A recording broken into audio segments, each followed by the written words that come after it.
Want to know the number one thing you can do as a manager to improve the quality of your one-to-ones with your team?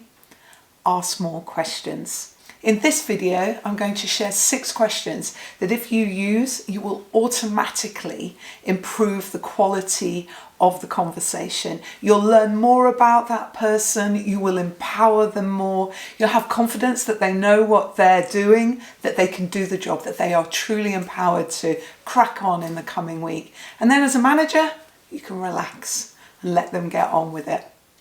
Okay, so why is this so hard? Well, one of the lessons I've really learned in running workshops with managers and leaders is that when it comes to communication, there's a simple lesson that many learn. We ask less questions than we think we do. And then many of those questions we do ask actually are guided by an agenda. We want a specific answer or are expecting a specific answer from them. In part, this is because managers are experts in their area, and sometimes they're so close to the action they have a very distinct way in which things could do, and we're talking about the task and we're all focused on it, and we can't help but guide the conversation too much. Also, you've got to recognise that as a manager you've got the power, so often your team member will be guided by you. They let you take control of the conversation, and it can be quite difficult for them to interject and say, actually, I don't see it that way. Okay, so it is so valuable to be curious, to just ask just a few more questions in every one-to-one in order that you build a better relationship. You'll build greater trust with your team members. So, what are the questioners then? Without further ado, let's crack on. What do you want to focus on today? If you use this right at the beginning of the one-to-one, you're really setting out your intention. This is about them and about what's important to them. You're there to help them do their job better. So what they say is important to talk about is what you have to lead that whole conversation on. You may have things on your list and it's completely fine to say, this is what I would like to talk about today, but really make sure that you lead with what they want to talk about and what they want to focus on. Okay, question 2. Are there any parts of your work that are unclear? This provides an opportunity to really open up, especially when you're working in a hybrid world, any area that they may not know how to do well, they may not understand the situation well. Communication is difficult in a hybrid world. You may think everybody already knows this, but it provides an opportunity for the person to say, actually, I'm not sure about this particular thing and I would like to talk about it. Also, it's often a way in which problems or issues that they may be encountering, it's a very safe way to bring those up and say, I'm finding this a bit hard actually. It's not so much as unclear, it's like, I'm not quite sure what to do. And so therefore it's an opportunity to coach and guide them to the best course of action. Following on from that, question 3 is, what are your priorities for the coming week? Now, everybody's busy. And sometimes it's really easy to not see the wood for the trees. So being really clear on what the priorities are. And again, this should be led by your team member. What do they see as the priorities? And then do you agree? It's also an opportunity to think about, is this all doable?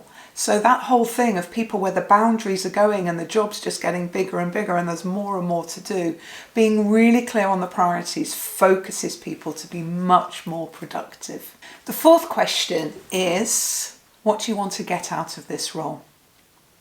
Now, this is such a valuable question to know about an individual's aspirations. What experiences do they want from this role? What do they want to learn? What are their career aspirations for the future? And how do they see this role as helping them get there? Because the more you can help that happen, and the more you can merge together an individual's aspirations, the greater sense of purpose you create for that person. They will be more committed to their job and doing a good job because the why they're doing it, the tying it to their own aspirations is so motivating. Many people leave their job with their manager completely unaware that this role is not really working out for them and often quite surprised. Having that conversation and knowing what they want out of the role and being able to help them achieve that can make a massive difference between for the engagement of your team. And another thing, they will absolutely love you for it. And then question 5, what did you learn last week? So the thing of learning and development for an individual and their professional development is little and often, and therefore keeping what you're learning front of mind is so beneficial. It also offers an opportunity for coaching and feedback. So the more you can keep this as a live conversation and not something that just happens when you get to appraisal time or half-year review is so important. It helps encourage a learning culture in your business so that feedback's not this big thing that occasionally happens, but just happens all the time. So the more everybody realizes that we're learning at work, finding new ways to do things better. And finally, question 6, on the topic of feedback, ask, what could I do that would help you do your job better?